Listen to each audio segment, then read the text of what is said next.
Hello, my name's Alex and welcome back to Toad. You join me again in my permanently out of focus white void.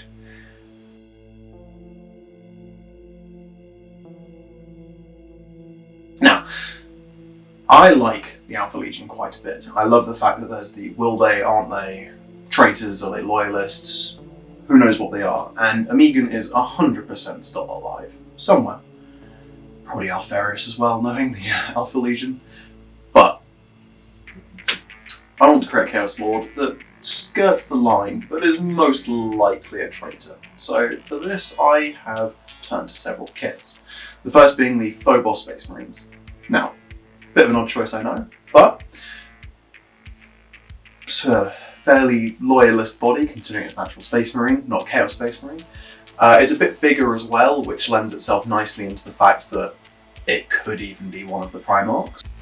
I've also then gone to the Chaos Sorcerer kit, as well as the just general Chaos Space Marines kit.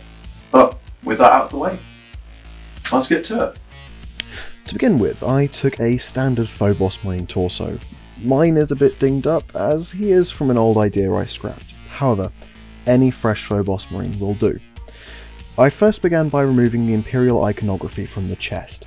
I did this by carefully removing the icon with my knife and then doing a sort of scraping motion over the model in order to smooth down the cut to an area and a sort of level that I was happy with.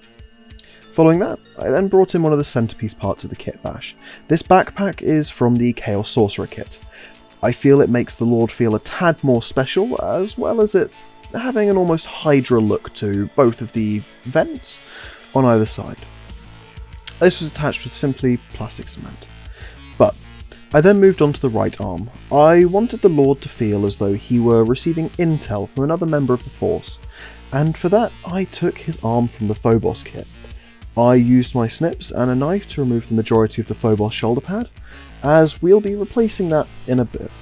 And in a bit, I mean literally right now, as after attaching the arm with plastic cement, I brought in a standard Chaos Space Marine shoulder pad, and again used plastic cement, again, to attach it to the arm. I also took this opportunity to attach a head. This is a bold head from the old Heresy Mark III Marines, however any bold Space Marine head ought to work here.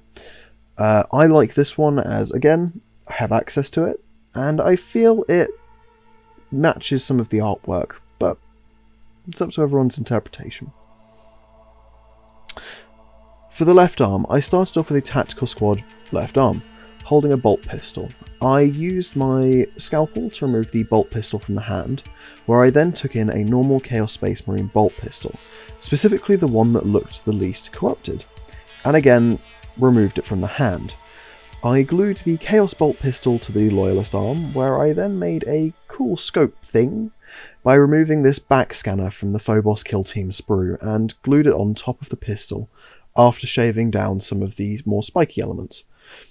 I also then made a longer muzzle by removing the barrel from an incursor rifle and just simply gluing it to the tip of the pistol. Once this was dried, I did then come in with my pin vise to make it, actually look like a barrel. But this arm was then simply attached to the model with plastic cement and another Chaos Space Marine pauldron.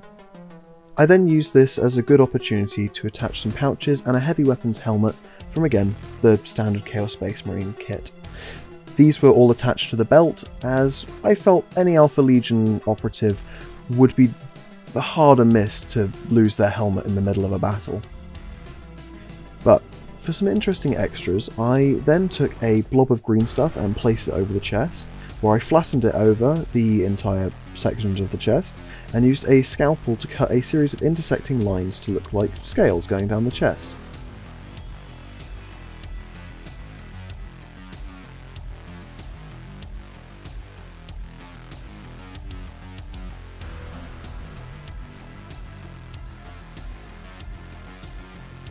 Took a length of jeweler's chain. I applied a dab of super glue to the left leg and dropped the chain in it and waited for it to set. I then wrapped the chain around to the leg till I was happy with the look, and used some more thin super glue to fix the chain in place. And lastly, I took some more Milliput Superfine White and mixed it with the remaining green stuff to create Grilliput. Now, this can have some trouble with adhesion, so just, if you're having any trouble, use a little bit of super glue. You'll be fine. But When I rolled out a small sausage and then placed it around the back of the Lord's head, I then scored some thin lines into it with a silicone sculpting tool, and this was in order to make it look like there were folds. It just looked like a hood that had been folded down? Yeah, I don't know. But following this, I rolled out a thin layer on a lubricated Ziploc bag with the remaining Gorilla Pup, where I cut all 4 sides down to create a thin-ish rectangle, as this was to make a half cave over for the model. This was placed over the right shoulder pad, added bends and curves with my fingers, and also used a series of sculpting tools in order to push some folds into the right shoulder pad, in order to, make it look like it was actually attached to the model. But I had a shape that I was mostly happy with. I'm not fully happy with this one, but I was running out of time due to other work needing to be done. But if you are not happy with the overall look of the model, I would heavily recommend just restarting and taking your time. Redo it as many times as you like. Gorilla Putt does have a relatively easy time to work with, so you'll be fine just restarting. But with that, I painted it up and based the model quickly, and I was left with this.